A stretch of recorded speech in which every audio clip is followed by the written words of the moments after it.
Baiklah, saya di sini akan menjelaskan konsep-konsep dasar desain organisasi. Organisasi dimulai pada salah seorang pengrajin gerabah, yaitu Pak Hartono, yang memulai usahanya sendiri dari mencari tanah liat, mengolah, membuat gerabah, menjemur, membakar, finishing, sampai pemasaran dilakukan oleh Pak Hartono sendiri. Namun lama-kelamaan Pak Hartono mulai kewalahan, dan akhirnya secara bertahap Pak Hartono mencari pegawai baru, dan akhirnya bisnisnya pun berkembang pesat. Jadi, dalam konteks organisasi publik dapat membandingkan dengan pertumbuhan suatu kabupaten perusahaan. Oleh karena pertumbuhan industri perlu untuk membentuk pertumbuhan, didukung oleh mekanisme koordinasi yang efektif yang diatur dalam struktur organisasi. Saya akan menjelaskan struktur organisasi. Struktur organisasi adalah sebuah garis hierarki atau bertingkat yang mendeskripsikan komponen-komponen yang menyusun perusahaan, di mana setiap individu atau sumber daya manusia yang berada pada lingkup perusahaan tersebut memiliki posisi dan fungsinya masing-masing. Struktur organisasi dibuat untuk kepentingan perusahaan dengan menempatkan orang-orang yang berkompeten sesuai dengan bidang dan keahliannya masing-masing. Struktur organisasi yang pertama yaitu A. Diferensiasi. Pada dasarnya ialah proses menetapkan dan mengontrol pembagian kerja atau tingkat spesialisasi dalam organisasi. Secara definitif, diferensiasi adalah proses dalam sebuah organisasi mengalokasikan orang-orang dan sumber daya ke dalam tugas organisasi dan menetapkan tugas dan hubungan kewenangan untuk mencapai tujuan organisasi. Diferensiasi juga dibedakan menjadi 3. Diferensiasi vertikal ialah organisasi mendesain hierarki kewenangannya, menciptakan hubungan pelaporan, menghubungkan peran organisasi dengan sub-unitnya. Yang kedua, diferensiasi horizontal, organisasi yang mengelompokkan tugas ke dalam peranan dan peranan ke sub-unit atau fungsi dan divisi. Yang ketiga, spasial, yaitu tingkat sejauh mana lokasi dari kantor, pabrik tersebar secara geografis. B. Menciptakan keseimbangan antar diferensiasi dan integrasi. Proses diferensiasi menghasilkan unit-unit yang terspesialisasi. Kelemahan spesialisasi ialah kekurangan komunikasi antar unit dan mengurangi kemampuan belajar antar unit. Akibatnya, muncullah tendensi. Tendensi adalah anggota organisasi yang cenderung memandang organisasi dari dimensi waktu, tujuan, toleransi interpersonal dari unit masing-masing. Perbedaan pandangan akibat dalam komunikasi antar unit. Gagalnya komunikasi menyulitkan koordinasi antar unit. Untuk menghindari permasalahan komunikasi organisasi karena diferensiasi vertikal, maka dapat menciptakan cara baru memperbaiki fungsi integrasi. Integrasi adalah proses koordinasi tugas, fungsi, dan divisi, sehingga mereka bisa bekerja sama. Cara ini mendorong adanya kerjasama, koordinasi, komunikasi antar unit yang terpisah. Mekanisme integrasi ada 6 cara, yaitu 1. Hierarki kewenangan, 2. Kontak langsung, 3. Peranan penghubung, 4. Gugus tugas, 5. Peranan pengintegrasi, 6. Departemen dengan tugas khusus. Mekanisme hierarki kewenangan yang paling sederhana semakin kompleks. Organisasi membutuhkan mekanisme integrasi yang kompleks pula. Diferensiasi dan integrasi memerlukan biaya cukup mahal untuk biaya pertemuan yang dilakukan. Selanjutnya yaitu mengenai menyeimbangkan sentralisasi dan desentralisasi. Konsep-konsep sentralisasi dan desentralisasi berhubungan erat dengan konsep hierarki kewenangan. Dalam hierarki kewenangan terkandung pengertian adanya pembagian kerja, kewenangan dalam pengambilan keputusan, dan pertanggungjawaban.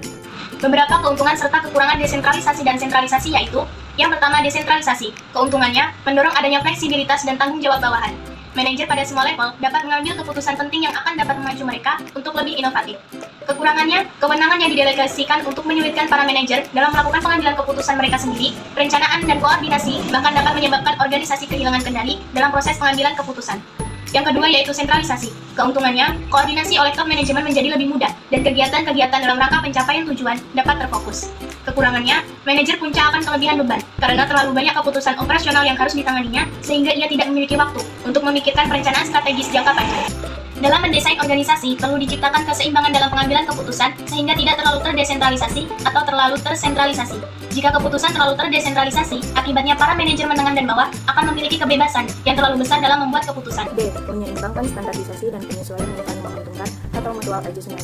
Standarisasi adalah penyesuaian ke arah bentuk, model, atau contoh yang lebih spesifik. Pedoman standarisasi adalah norma atau peraturan yang telah ditetapkan. Tinggi rendahnya standarisasi akan menentukan tinggi rendahnya tingkat formalisasi. Semakin tinggi standarisasi, akan semakin tinggi tingkat formalisasi organisasi. Aturan-aturan tertulis dan standar, prosedur kerja, nilai-nilai, dan norma-norma yang tak tertulis akan membantu organisasi dalam mengendalikan perilaku organisasi. Dalam manajemen publik di Indonesia, kita kenal adanya petunjuk pelaksanaan dan petunjuk teknis adalah bentuk-bentuk standarisasi tertulis. Standarisasi atau formalisasi berbanding terbalik dengan tingkat kebebasan anggota organisasi untuk bertindak secara lebih otonom. Semakin tinggi formalisasi, semakin banyak aturan, maka akan semakin kecil otonomi bertindak dari para anggota organisasi. Sebaliknya, semakin rendah formalisasi, semakin longgar suatu aturan, akan semakin besar otonomi atau kebebasan yang dinikmati oleh individu untuk melakukan tindakan-tindakan tertentu. Kebalikan dari standarisasi adalah mutual adjustment atau kompromi. Mutual adjustment adalah kompromi yang muncul ketika pembuatan keputusan dan koordinasi sedang berproses, dan orang-orang lebih menggunakan pertimbangan-pertimbangan yang mereka buat sendiri dibandingkan dengan menggunakan aturan prosedur untuk mengatasi masalah. Dengan demikian, dasar dari mutual adjustment adalah kesepakatan antara pihak-pihak yang terlibat dalam pembuatan keputusan dan koordinasi masalah yang dihadapi oleh organisasi adalah proses menyeimbangkan antara standarisasi dengan mutual adjustment. Standarisasi yang terlalu ketat membuat organisasi menjadi kaku, dan tidak fleksibel, sedangkan jika standarisasi sangat longgar, manajemen dapat kehilangan kontrol atas pengambilan keputusan dan pelaksanaannya. Adanya keseimbangan antara standarisasi dengan mutual adjustment akan membuat tindakan-tindakan yang diambil menjadi dapat diramalkan, sehingga tujuan dan tugas-tugas organisasi dapat tercapai. Dengan demikian, organisasi juga memberikan kebebasan kepada anggotanya untuk bergerak secara fleksibel, sehingga mereka mampu menjawab perubahan lingkungan secara kreatif. Beberapa konsep sosiologis yang berhubungan dengan standarisasi adalah formalisasi, norma, dan peraturan menurut Jones tahun 1957. Formalisasi adalah penggunaan aturan tertulis dan prosedur untuk mendasari pekerjaan. Organisasi yang menerapkan tingkat formalisasi tinggi, tidak ada ruang bagi anggotanya untuk melakukan kreasi-kreasi, karena semua prosedur sudah ditetapkan secara tertulis. Pembuatan rencana, pengambilan keputusan, dan bagaimana setiap orang harus berperilaku sudah ditulis dalam pedoman. Tingkat formalisasi berhubungan dengan tingkat sentralisasi dalam pengambilan keputusan. Semakin tinggi formalisasi akan semakin tinggi tingkat sentralisasi. Semakin tinggi formalisasi akan semakin tidak ada kebebasan individu untuk membuat keputusan. Sebaliknya, semakin rendah tingkat formalisasi, semakin rendah pula tingkat sentralisasi atau semakin tinggi tingkat desentralisasi. Sebab, desentralisasi hanya dapat dilakukan jika orang-orang memiliki kebebasan bertindak dan mengambil keputusan. Norma adalah tingkah laku rata-rata dari kelompok tertentu. Standar atau model perilaku yang ditetapkan menjadi dasar pembentukan perilaku kelompok. Orang-orang mau mengikuti norma karena umumnya mereka menyetujui standar yang dipergunakan. Norma umumnya menyebarkan secara informal dalam organisasi, melakukan kegiatan-kegiatan informal seperti saat makan siang. Aturan adalah lebih formal dan berupa pernyataan tertulis yang harus dipatuhi dalam rangka pencapaian tujuan. Formalisasi norma dan aturan yang diterapkan dalam organisasi menjadi dasar pembentukan budaya organisasi. Perilaku anggota organisasi akan dibentuk oleh norma, etika, dan aturan yang diterapkan dalam organisasi. Seringkali organisasi menginginkan adanya budaya baru yang lebih cocok untuk mencapai tujuan yang telah ditetapkan. Untuk itu, mereka perlu mengadopsi norma, etika, peraturan untuk kemudian secara bersama-sama diterapkan dalam organisasi. Mengorganisasikan organisasi formal dan informal. Tujuan struktur organisasi ditetapkan itu membagi pekerjaan, sumber daya, masuk ke dalam tugas-tugas dan peranan organisasional.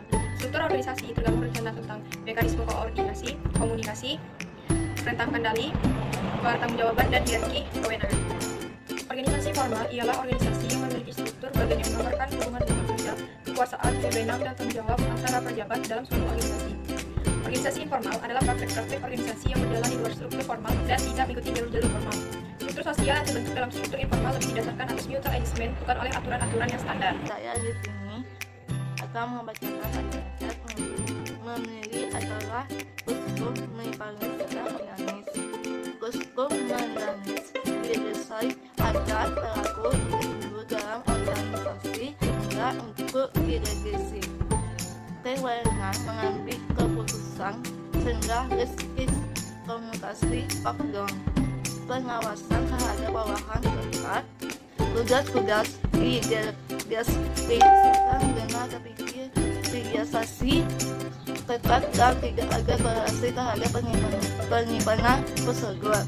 Peranan kasus yang kekuasaan diperoleh melalui struktur formal. Oleh karena dalam struktur mekanisme sudah didesain dalam struktur, maka hierarki dan standarisasi merupakan mekanisme. Dasar-dasar dan pilihan desain, konfigurasi struktur organisasi, dan pada awal modul ini akan dibahas mengenai tentang pertama, konfigurasi terbentuk karena adanya tekanan yang begitu kuat dari lingkungan. Kemudian pengambilan keputusan berusaha melakukan penyesuaian struktur organisasinya terhadap tekanan lingkungan. Kedua, ada usaha dari pengambilan keputusan untuk melakukan penyesuaian kondisi internal mereka dengan kondisi eksternal. Ketiga, ada kecenderungan sebagian pengambilan keputusan untuk mengikuti mode. Salah seorang teoretisi organisasi yang concernnya tentang konfigurasi struktur organisasi adalah Henry Mintzberg. Membagi konfigurasi struktur organisasi menjadi 5, yaitu struktur sederhana, birokrasi mesin, birokrasi profesional, struktur divisional, dan akselerasi. Elemen-elemen utama yang umumnya ada dalam organisasi. 1. Strategi APEC, yaitu bagian yang menduduki posisi tertinggi dengan cara-cara yang efektif serta melakukan pengawasan dan yang memiliki kekuasaan yang paling tinggi dalam organisasi. Strategi APEC terdiri Chief Executive Office, Sekretaris Direktur, Asisten Direktur. Orang-orang yang menduduki jabatan dalam strategi APEC memiliki tugas yaitu 1. Melakukan supervisi langsung, 2. Melakukan hubungan dengan lingkungan, 3. Mengembangkan strategi organisasi. 2. Middle line. Middle line atau manajer menengah bertugas untuk menghubungkan antara operating core dengan strategi APEC. Hubungan antara operating core dengan strategi APEC dijembatani oleh middle line melalui hierarki. Middle line berkewajiban menyampaikan kondisi yang dihadapi oleh operating core kepada strategi APEC. Tugas lainnya adalah menjalin hubungan dengan manajer menengah yang lainnya. 3. Operating core. Operating core adalah unit operasional terbawah yang langsung berhubungan dengan produksi barang dan jasa. Tugas operating core adalah 1. Menjamin tersedianya input untuk produksi, 2. Memproses input menjadi output, 3. Mendistribusikan output, 4. Menyediakan layanan untuk menjamin input, pemprosesan, dan layanan purna jual. 4. The support staff atau staf pendukung. Unit-unit pendukung ini banyak diisi oleh para spesialis sehingga mekanisme koordinasi yang sering diterapkan adalah standarisasi keahlian. 5. Teknostruktur. Teknostruktur adalah para analisis yang bertanggung jawab untuk melaksanakan standarisasi dalam organisasi. Dalam melakukan pekerjaannya, teknostruktur menggunakan teknik-teknik analisis pekerjaan. Mereka juga bertanggung jawab atas pelatihan-pelatihan anggota organisasi. Dalam organisasi besar, umumnya ada 3 jenis analisis, yaitu 1. Analisis studi kerja atau work study analysis, yang bertugas menganalisis dan menstandarisasi proses kerja. 2. Analisis perencanaan dan pengendalian atau planning and control analysis, yang bertugas menstandarisasi output. 3. Analisis personel atau personal analysis, yang bertugas menstandarisasi keahlian. Pilihan-pilihan desain. 1. Struktur sederhana. Kesederhanaan struktur menjadi kekuatan utama model desain struktur sederhana. Struktur sederhana memungkinkan struktur lebih fleksibel, cepat, dan biaya operasional murah. Desain ini tidak mampu untuk mengelola pertumbuhan organisasi. Ia tidak mampu mengelola jumlah karyawan yang besar, urusan yang rumit. Kelemahan lain adalah sifat sentralistisnya. Sifat ini menempatkan organisasi bergantung hanya pada satu orang. Dengan demikian, organisasi berada dalam posisi yang rentan. 2. Birokrasi mesin. Birokrasi mesin didesain untuk tugas-tugas yang dapat dirasionalisasi, sederhana, dan merupakan pekerjaan-pekerjaan rutin atau repetitif. Organisasi yang dibagi-bagi atas fungsi-fungsi tertentu dihubungkan dengan rantai koordinasi dan rantai komando yang standar. Ciri-ciri birokrasi mesin adalah adanya tingkat spesialisasi yang tinggi, tugas-tugas operasional yang rutin, formalisasi yang tinggi pada prosedur kerja. Unit paling menentukan adalah operating core, penyebaran aturan ke seluruh struktur, regulasi, dan komunikasi yang telah distandarisasi ke seluruh bagian organisasi. Ukuran unit operasi yang besar, pengambilan keputusan relatif terpusat, dan adanya perbedaan yang besar antara pejabat lini dan staf. Birokrasi mesin umumnya digunakan dalam organisasi yang sudah mapan. 3. Birokrasi profesional. Munculnya birokrasi profesional karena terjadinya perubahan pada lingkungan yang semakin kompleks. Namun, pekerjaan yang dihadapi oleh operating core sifatnya masih stabil sehingga masih memungkinkan dilakukan standarisasi. Contoh penggunaan desain birokrasi profesional dapat dilihat di universitas, rumah sakit, perpustakaan, museum, dan perusahaan kerajinan tangan. Dengan demikian, dalam birokrasi profesional sekaligus terdapat 2 hal, yaitu pembagian kerja fungsional sekaligus didasarkan pada kebutuhan pasar atau marketplace.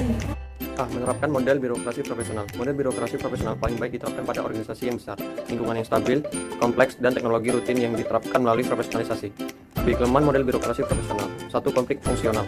Hal ini terjadi karena masing-masing unit profesional lebih mengejar tujuan sempit mereka ketimbang mengejar tujuan organisasi secara luas.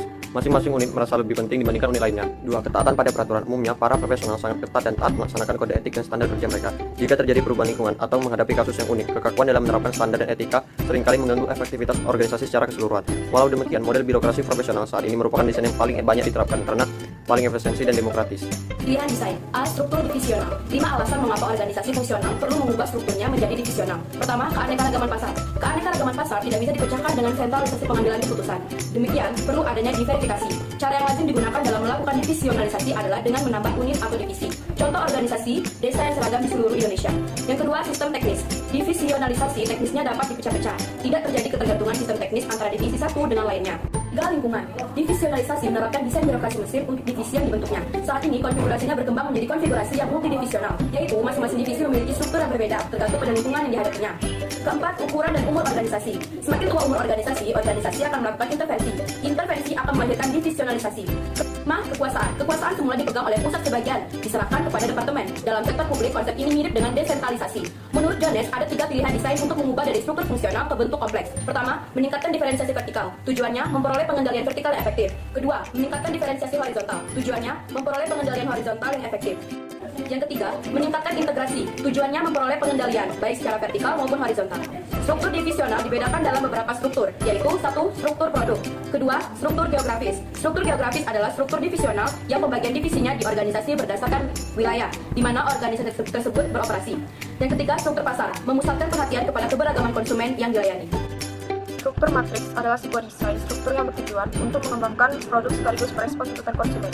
Struktur matriks yaitu digunakan apabila sebagai berikut. 1. Organisasi mengalami tekanan dari 2 arah atau lebih. 2. Lingkungan organisasi bersifat kompleks, penuh ketidakpastian, dan seringkali berubah. 3. Perlunya penggunaan sumber-sumber yang ada dalam organisasi secara efisien, terutama di kekurangan sumber daya. C. Struktur jaringan dan organisasi tak bakal secara jelas.